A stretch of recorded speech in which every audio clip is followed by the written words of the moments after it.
hay método. Diga conmigo, no hay un método. No hay una fórmula. No hay algo especial que yo te pueda decir para que la iglesia cambie, más que una sola cosa.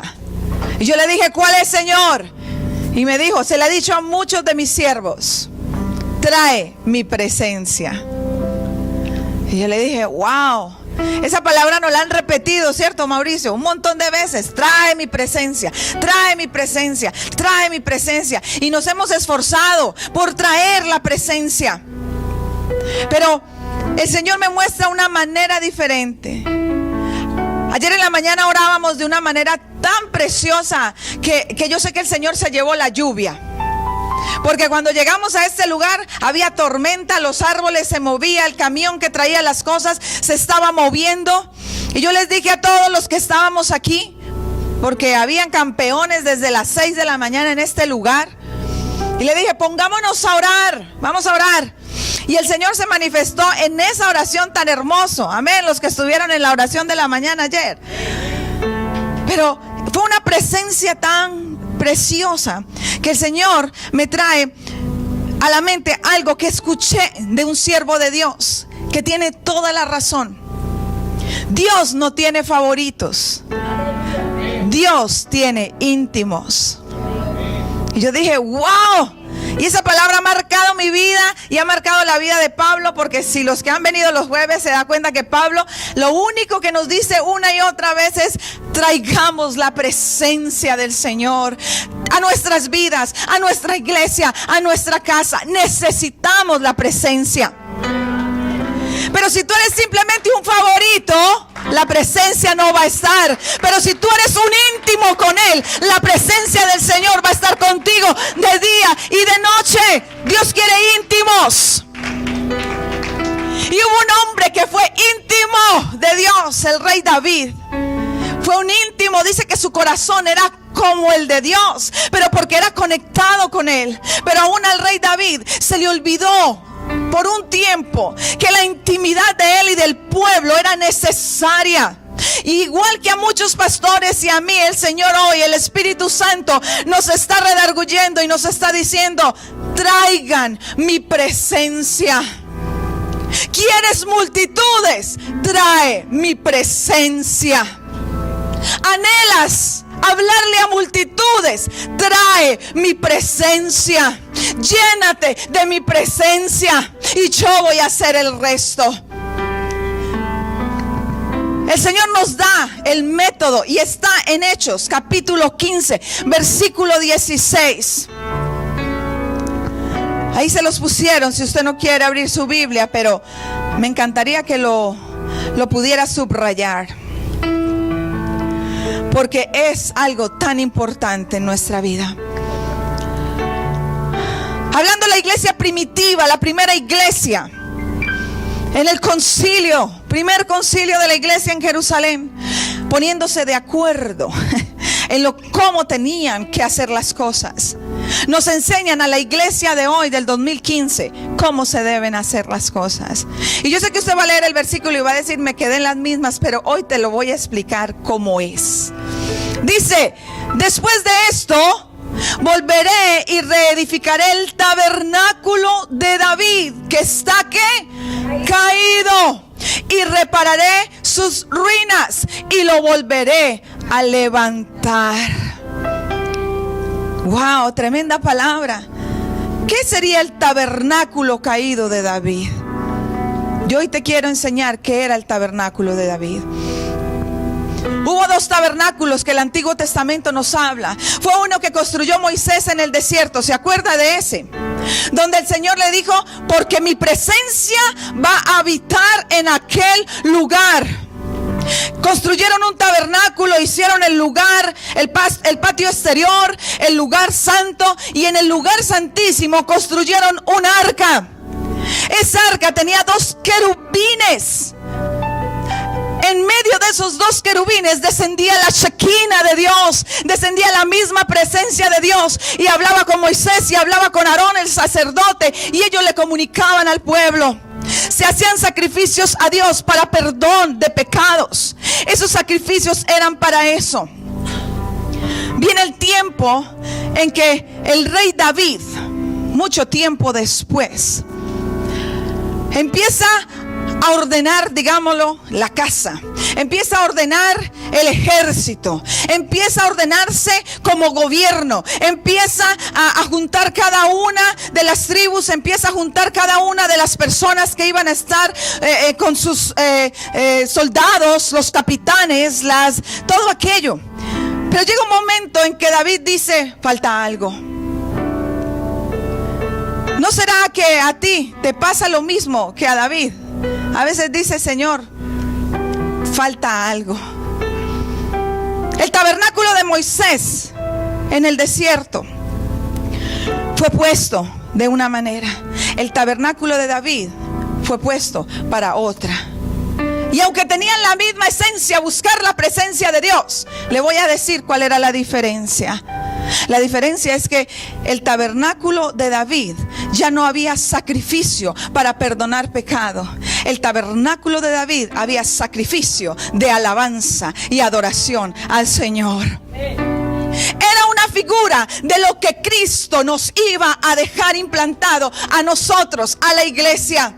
Tú y yo no necesitamos matar corderitos, degollar bueyes para que se nos perdonen los pecados. El sacrificio fue hecho de una vez y para siempre en la cruz del Calvario. Pero ¿por qué tenemos que reconstruir el tabernáculo caído de David? Porque Dios habita en medio de las alabanzas de su pueblo. Porque en medio de las alabanzas suceden cosas maravillosas. Porque cuando un pueblo le adora, dice la palabra, cuando un pueblo le adora en unidad, la mano de Dios se manifiesta sobre ese pueblo. ¿Estamos de acuerdo o no estamos de acuerdo? Oh, Dios es bueno, iglesia. Hoy hay fuego en este lugar. Yo no sé si usted ya lo sintió, pero yo ya lo sentí. Y cuando Él me dice: trae mi presencia, yo vuelvo y giro y digo: presencia, presencia, presencia. David, tabernáculo caído de David. Y empiezo a buscar una y otra cosa. Y me llené de emoción. Porque en 20 minutos el Señor me dio lo que yo preparo casi siempre en una semana. Voy leyendo, No, esta mañana el Señor empezó a dar dardos. Y me decía: tabernáculo caído de David, hoy en día lo restauramos en Betel. Hoy en día restauramos el tabernáculo. Y con la alabanza y con la adoración ya empezó el Señor a restaurar el tabernáculo caído de David en este lugar. Vaya conmigo a Primera de Crónicas capítulo 13. Antiguo Testamento, para el que esté por ahí un poquito perdido mientras toma agüita.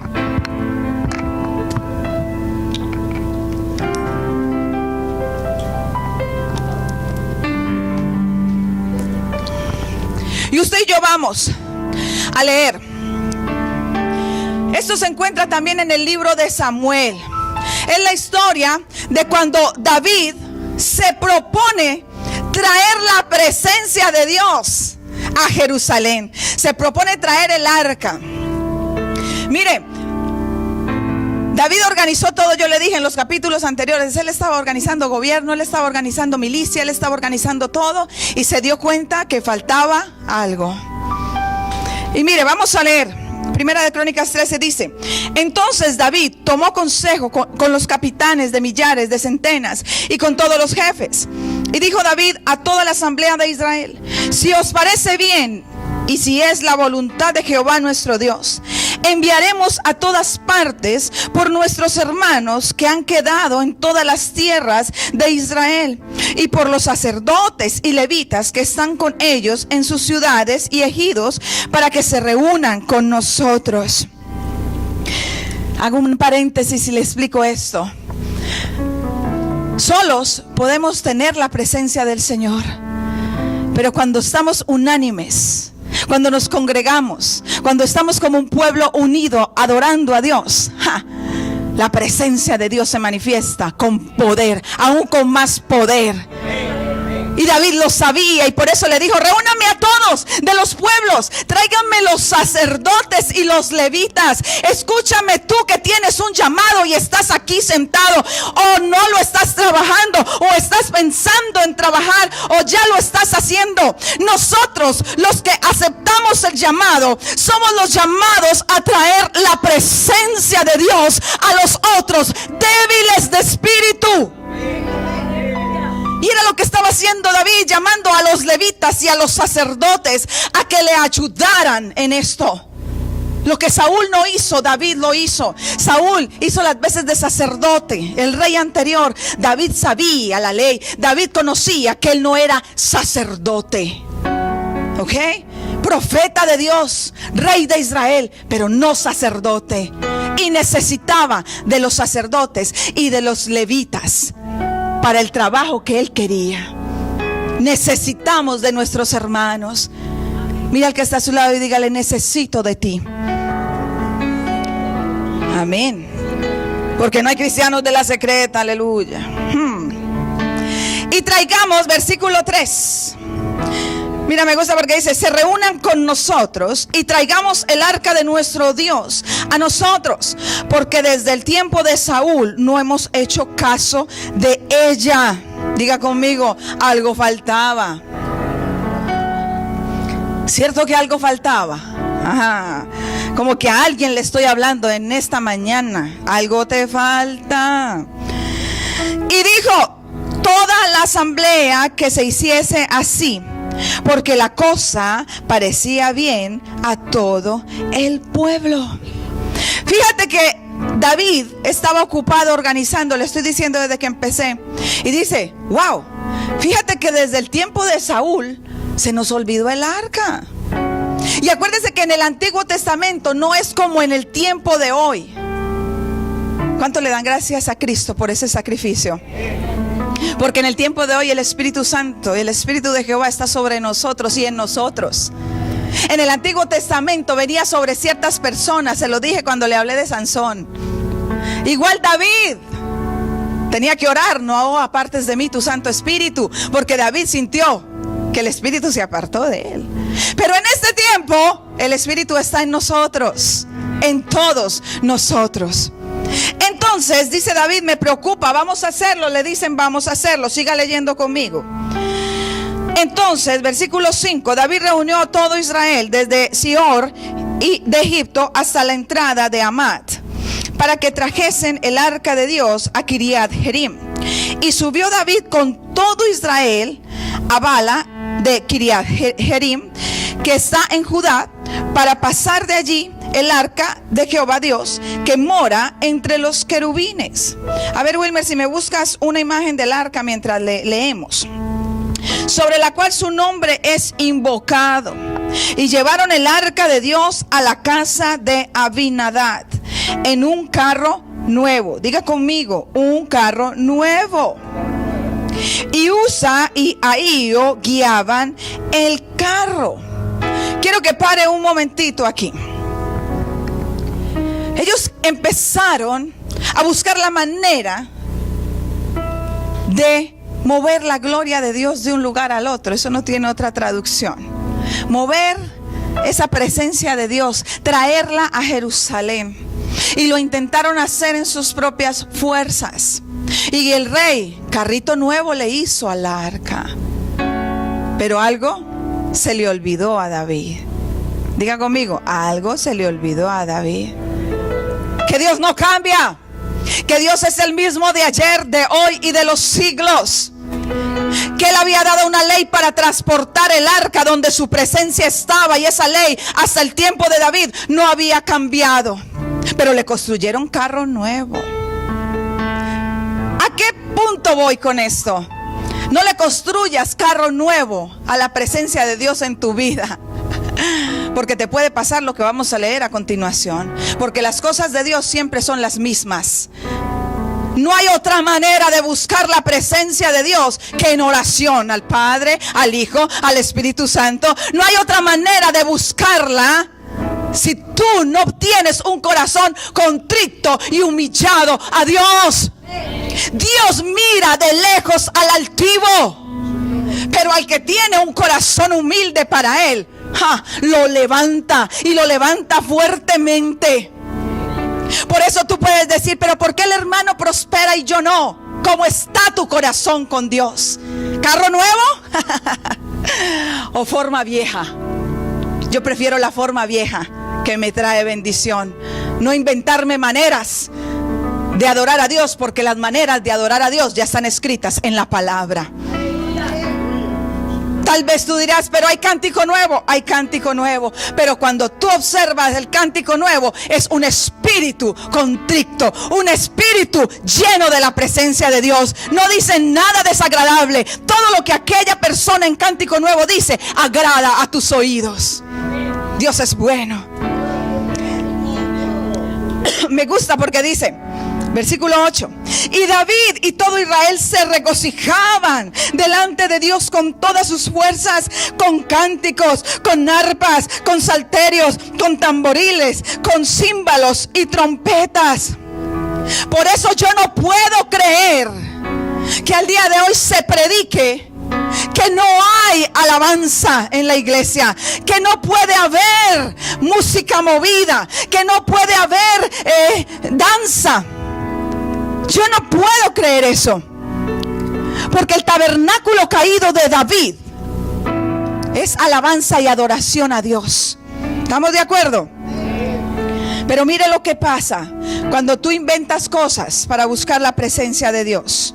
Versículo 9, estamos aquí. Pero cuando llegaron a la era de Kidón, Usa extendió su mano al arca. Obed-edom y su familia tomaron la presencia de Dios como algo grande, como algo agradable, como algo para regocijarse.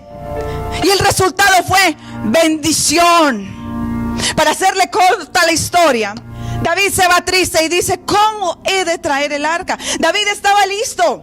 David tenía un corazón noble para traerla, pero a David y a todos se les olvidó la ley de cómo cargar el arca. Cuando se acuerda, David dice, ya me acordé. La Biblia no habla de cómo se acordó, pero yo me imagino que se sentó a hablar con los levitas y los sacerdotes y le dijeron, rey, ¿te acuerdas que los sacerdotes y los levitas levantaban con barras? Si usted ve ahí la foto, esas barras eran de oro y Dios las mandó a construir para poder movilizar el arca de un lado al otro. Solamente los sacerdotes y los levitas podían mover el arca, nadie más. Símbolo de que solamente aquel que se consagra al Señor y vive una vida en santidad, pero no ficticia, tiene derecho a tener la presencia de Dios en su vida. Solo les cayó a los de este lado no. La presencia de Dios en nuestra vida trae bendición. Y David se acuerda y dice, oh, ya sé. Y no voy a leer porque eso está larguísimo, pero se la voy a contar la historia. Y dice que vienen y le cuentan y le dicen, David, ¿tú sabes lo que pasa en la casa de Obed-edom? Él dice, no, hay bendición. Jehová los visitó, Jehová los prosperó. Los negocios prosperan cuando la presencia de Dios está en tu vida. Tu casa prospera cuando la presencia de Dios está en tu vida. Así tu casa esté en desorden. Escúchame bien lo que te voy a decir en esta mañana, porque el Señor no solo me está hablando a mí, te está hablando a ti. Así tu casa esté en desorden, tu esposo, tus hijos, una sola persona que manifieste la presencia de Dios en aquel lugar trae la bendición a ese lugar. No te canses de rogarle a Dios, de orarle a Dios por tu familia. Esposos inconversos, hijos contumaces y rebeldes, familiares que no te quieren, no te canses de orar por ellos. Usa la presencia que tienes de Dios en tu vida y declara bendición sobre ellos. Deja de hablar mal de tu hijo, deja de hablar mal de tu esposo. Comencemos a declarar que mi hijo es dejado por ese espíritu de rebeldía en el nombre de Jesús. Que mi esposo manifiesta la presencia de Dios en su vida. Trae la presencia. Cuando pases, mujer, varona de Dios, cuando pases al lado de tu esposo, no le digas no, pasa y dile: siervo del Dios Altísimo. Y si es muy mal geniado, no lo digas muy alto, dilo con tu corazón contrito y dile: yo declaro que es un siervo del Dios Altísimo. Para que veas si en un tiempo el Señor no te lo cambia. Ese hijo contestón, ese hijo o esa hija rebelde, ante la presencia del Señor no puede haber rebeldía, no lo puede haber. Pero tenemos que cambiar nuestra manera de hablar, tenemos que cambiar nuestra manera de pensar, tenemos que traer su presencia a nuestras vidas. Es la única manera. David lo hizo. Y mire, yo le pudiera contar muchas historias sobre David, pero una de las más especiales fue esta.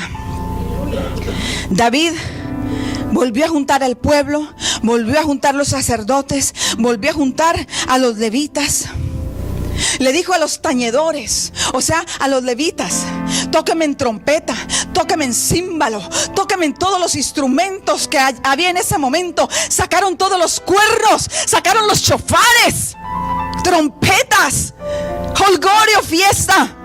Preparémonos. Se limpiaron, se santificaron, porque tenemos que santificarnos para recibir la presencia de Dios en nuestra vida. Si se lo va a dar, déselo fuerte, porque es para Él.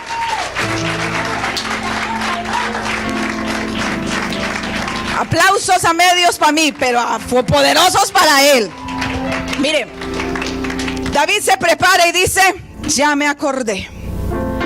Y dice que cada que el arca daba, lo tomaron los sacerdotes, daban 3 pasos al frente, paraban, adoraban, alababan. David danzaba, remolineaba. ¿Se acuerda de esa canción? Es de ese mismo instante. Hacía sacrificios. Pero acuérdate que no eran sacrificios para limpiar pecado, eran sacrificios de adoración y alabanza, los que tú y yo tenemos que restaurar en ese día. El tabernáculo caído de David se tiene que restaurar en nuestras vidas. Y así danzaban y así hacían. Pero ¿cuántos saben que Satanás fue creado para la adoración de Dios? Fue un ángel que Dios creó para que fuera el encargado de la alabanza y la adoración en el trono. Tremendo. Tremendo, tremendo es eso. Porque los levitas que se suben a este lugar, las personas que quieren adorar a Dios, tienen que tener un corazón limpio, tienen que estar santificadas a Dios. Por esa razón, porque Dios no acepta sacrificios que no estén santificados. No deja que toques lo santo de Él si tú de verdad no tienes un corazón santo y sincero para Él. Por eso usted dice: ay, pero entonces uno no se puede subir ahí. Usted se puede subir cuantas veces quiera, pero no haga que la ira de Dios caiga sobre su vida como cayó sobre Usa y lo queme por no estar santificado. Eso es lo que sucede. Pero David traía el arca y danzaba y decía: Señor, y recitaba los salmos y cantaba y a son de trompeta. Imagínense qué procesión tan hermosa. ¿A cuánto les hubiera gustado estar ahí en la trasladada del arca? Pues puedes estar. ¿Cuántos saben que puedes estar? Yo le he dicho cómo. Métase en la película, lea la palabra, váyase cerquita de David, dance con él. ¡Ay, alégrese con él! ¿Acaso la Biblia no dice: alégrense con los que se alegran, gócense con los que se gozan? Eso es lo que dice la Biblia. Ahora, David llega a Jerusalén. Cuando tú decides, y aquí quiero que ponga bastante atención en esto. Cuando tú decides, porque es una decisión. ¿Cuántos saben que servir a Dios es una decisión?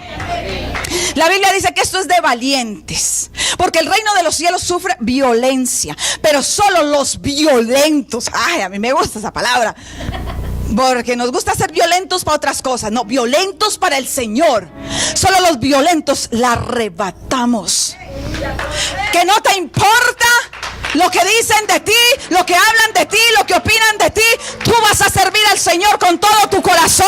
Tú quieres la presencia de Dios, tú anhelas la presencia de Dios. Pase lo que pase, te digan lo que te digan, tú anhelas la presencia. Mire esto, era el rey de Israel.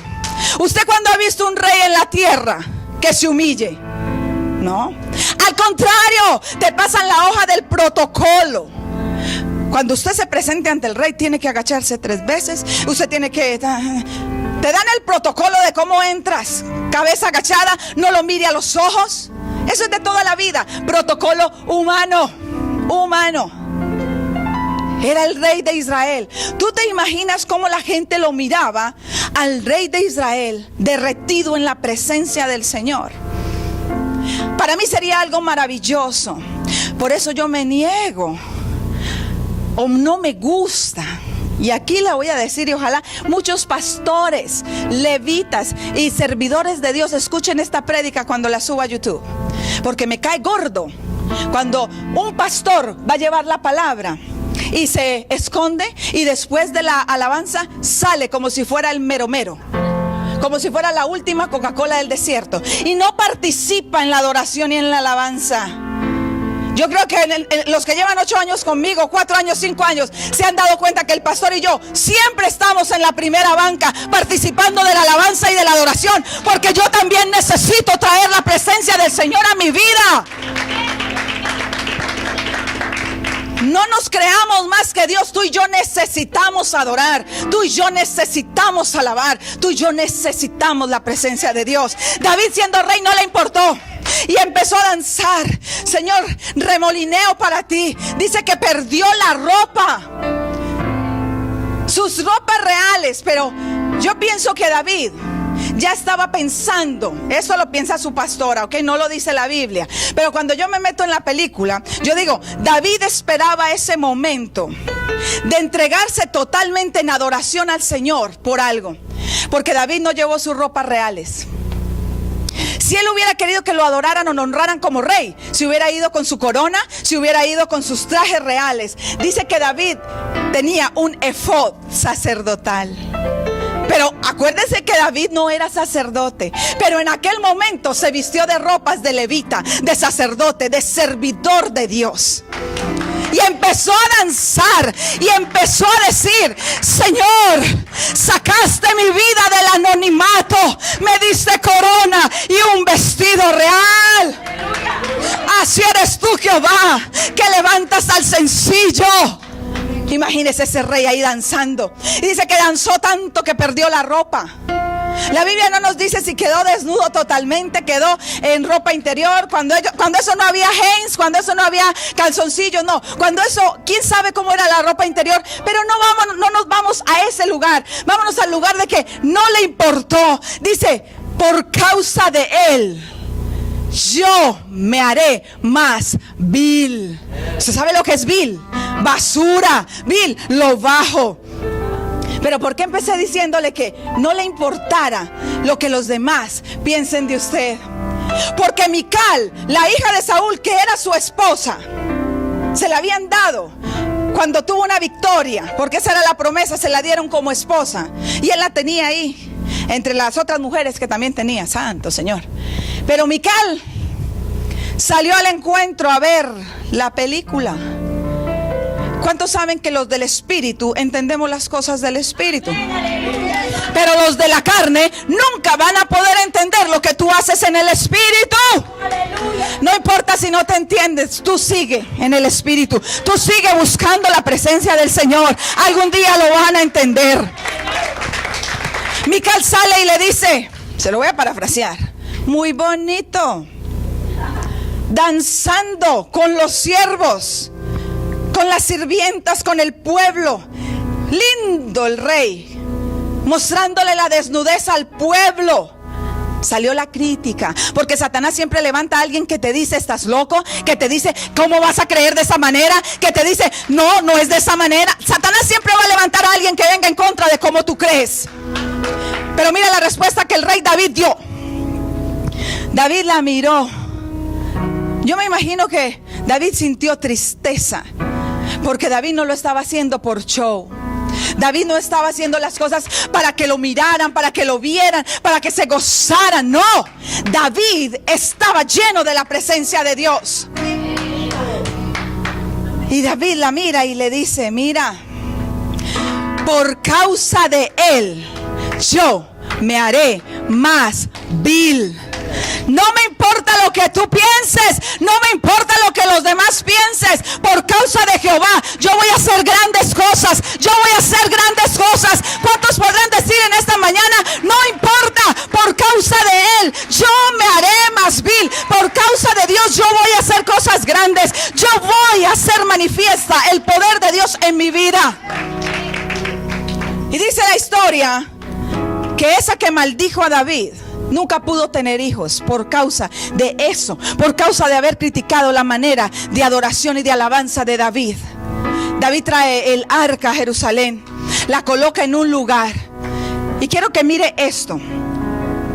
En el tiempo de Moisés, el arca estaba metida en el lugar santísimo.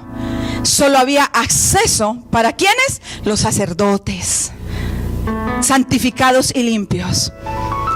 En el tiempo de David no fue así, porque David nos estaba enseñando, le vuelvo y le repito, lo que íbamos a vivir tú y yo en este tiempo. Tabernáculo abierto, lugar santísimo con entrada gratis por medio de Jesucristo. Tú y yo no necesitamos ahorita tener lo que tenían los sacerdotes. Tú y yo necesitamos tener lo que David tenía. David la puso en un lugar abierto para que todos la vieran. Abierto. Todos tenían acceso. Desde el pueblo se veía el arca. El que quisiera ir a buscar la presencia del Señor cerca del arca, podía ir cerca del arca. No la podía tocar, porque eso nunca cambió, pero podía ir 24 horas al día. Escúchame esto. Colocó levitas, tañedores, músicos, sacerdotes que estuvieran en el arca. Mira, presencia 24/7. Esa la puedes tener tú en tu vida 24 horas al día, 7 días a la semana, porque ahora es gratuito. Era una imagen de lo que iba a venir. Cristo muere, los discípulos se reúnen. Entonces dicen, ponme otra vez el versículo, por favor, Wilmer. Lo que dice Hechos, capítulo 15. Después de esto, ¿después de qué?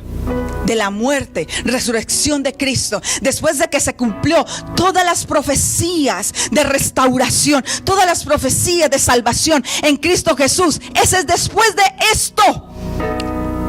Volveré y reedificaré el tabernáculo caído de David. Cristo no ha vuelto, pero cuando esta palabra habla de volveré, es cuando Él les dijo, es necesario que yo me vaya para que vengan sobre ustedes el Consolador, el Espíritu Santo.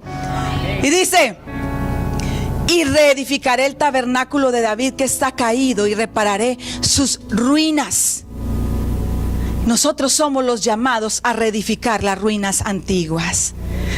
Isaías 61, si usted lo lee en su casa después, empieza precioso, porque empieza subiéndote como palma y después te baja como coco.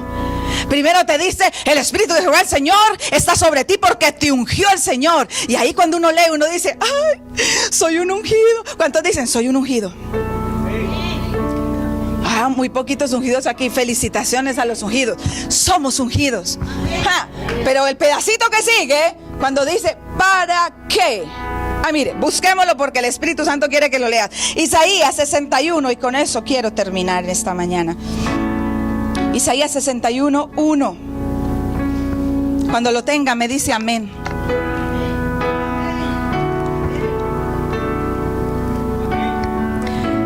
Léalo conmigo, dice, el Espíritu de Jehová el Señor está sobre mí, porque me ungió Jehová. Me ha enviado a predicar buenas nuevas a los abatidos, a vendar a los quebrantados de corazón, a publicar libertad a los cautivos y a los presos, apertura de la cárcel, a proclamar el año de la buena voluntad de Jehová y el día de la venganza del Dios nuestro, a consolar a los enlutados, a ordenar a los afligidos de Sión que se les dé gloria en lugar de ceniza, óleo de gozo en lugar de luto, manto de alegría en lugar de espíritu angustiado, y serán llamados árboles de justicia, plantío de Jehová. ¿Para qué? Para la gloria suya, la gloria del Señor. Pero ahí no para la cosa. ¿Qué haremos? Versículo 4. Dele pues. Reedificarán las ruinas antiguas y levantarán los asolamientos primeros y restaurarán las ciudades arruinadas, los escombros de muchas generaciones. ¿Qué nos dice el versículo? Que reedificaré el tabernáculo de David. ¿Que qué? Que está caído. ¿Está caído? Estaba en ruinas, mire. Pero dice, repararé las ruinas. ¿Quiénes seremos los constructores del tabernáculo caído de David? Levante su mano y diga, yo. Porque al traer su presencia yo voy a reedificar las ruinas de la adoración que está enterrada, de la alabanza que está enterrada, de la oración a Dios, de la presencia de Dios, de comunicarnos directamente, porque no hay otro camino al Padre más que Jesucristo. Dice que Él es el camino, la verdad y la vida, y nadie va al Padre si no es por Él. Que en el nombre de Jesús haremos cosas maravillosas. No hay otro camino. No hay otro camino. No existe. Ya está dado el camino. Jesucristo es la respuesta. Póngase en sus pies en esta mañana, iglesia, porque vamos a orar. Y vamos a orar de una manera diferente en esta mañana, porque hay que traer la presencia del Señor a este lugar. Hay que traer su presencia a tu vida. Si tú estás en este lugar y no has entendido ¿de qué se trata tener una relación con Dios? ¿De qué se trata